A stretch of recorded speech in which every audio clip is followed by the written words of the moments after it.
Bien-aimés dans les seigneurs, bonjour. J'espère que vous allez bien. Et si vous n'allez pas bien, je voulais réfléchir avec vous par rapport à la parole de Dieu. C'est un privilège pour moi de parler encore avec vous dans les buts de vous édifier, de nous encourager les uns les autres. La Bible me dit dans Proverbes chapitre 18 verset 21 que la vie et la mort sont au pouvoir de la langue. Quiconque l'aime en mangera le fruit. La mort et la vie sont au pouvoir de la langue. Il y a combien de fois nous nous sommes plaints, nous nous sommes lamentés, nous avons pensé que le monde allait nous tomber dessus parce que nous avons traversé des situations jugées difficiles. J'aime beaucoup ce que la Bible dit encore dans les livres des Deutéronomes, chapitre 30, verset 19e. J'en prends aujourd'hui à témoin contre vous le ciel et la terre. J'ai mis devant toi la vie et la mort, la bénédiction et la malédiction.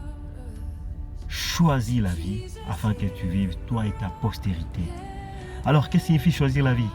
D'abord, c'est une décision. Le choix se trouve dans une décision.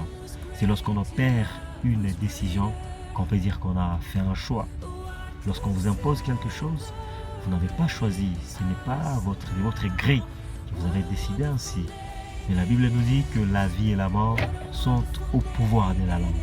Malgré que je traverse des moments difficiles, malgré que je traverse des temps difficiles, devrais-je avoir une attitude négative? J'aime beaucoup une illustration d'un auteur américain qui avait dit que l'attitude négative, c'est comme une Jeep, strong Jeep, américain bien sûr, mais dont l'une des pneus ou des roues, je voulais dire, est crevée. Avec la puissance du moteur que peut avoir ces Jeeps, mais aussi longtemps que l'une des roues est bousillée, le véhicule ne saura pas faire une longue distance. Imaginez qu'il soit encore dans un bourbier, et alors là c'est pire. C'est ça l'attitude négative. Tu peux avoir une attitude négative et ça t'écloue, tu ne peux plus avancer. La vie et la mort sont au pouvoir de la langue. Alors, que faire face à une adversité, face à un problème? Garder premièrement, je voulais dire, attitude positive. Malgré ce qui se passe, je sais que le Seigneur est capable. Je sais que cette situation ne va pas perdurer. La Bible dit, seul Dieu est éternel, tout passera. Il y a un temps pour toutes choses. Un temps pour pleurer, un temps pour se réjouir. Donc, ce que je devais avoir comme attitude positive, c'est que cette situation dans laquelle je me retrouve maintenant ne va pas perdurer. Et je commence à déclarer le contraire de ce que je vois. Si je suis en train de tomber malade, je commence à dire, je déclare que je vais guérir au nom de Jésus.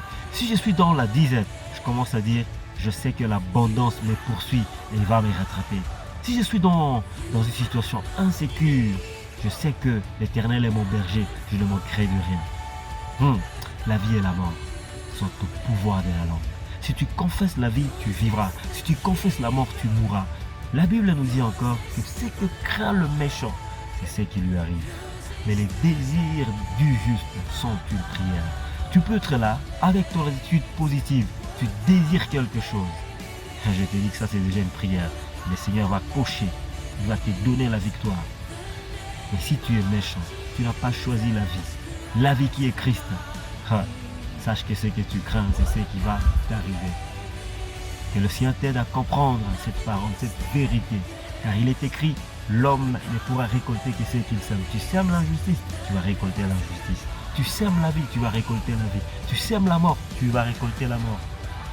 Je te dis alors, ces jours, ces premiers jours du mois de novembre, je te conseille, je ne te suggère pas, je te conseille de choisir la vie. La vie, afin que tu vives non seulement toi, mais ta postérité après toi.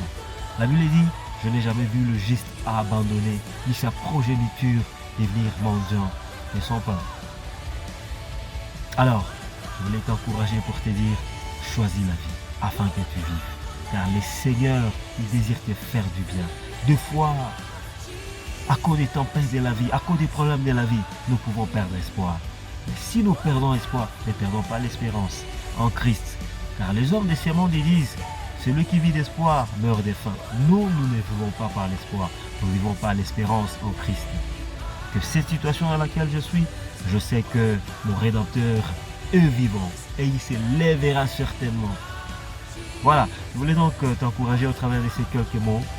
Choisis la vie afin que tu vives. La vie, c'est une personne, c'est Jésus-Christ. Il a dit dans sa parole, dans Jean chapitre 14, verset 6, je suis le chemin, la vérité et la vie. Nul ne va au Père que par moi. C'est Christ qui est la vie. Choisis la vie et tu vivras. À très bientôt pour un prochain numéro. N'hésite pas à partager avec tes proches. Que Dieu te bénisse.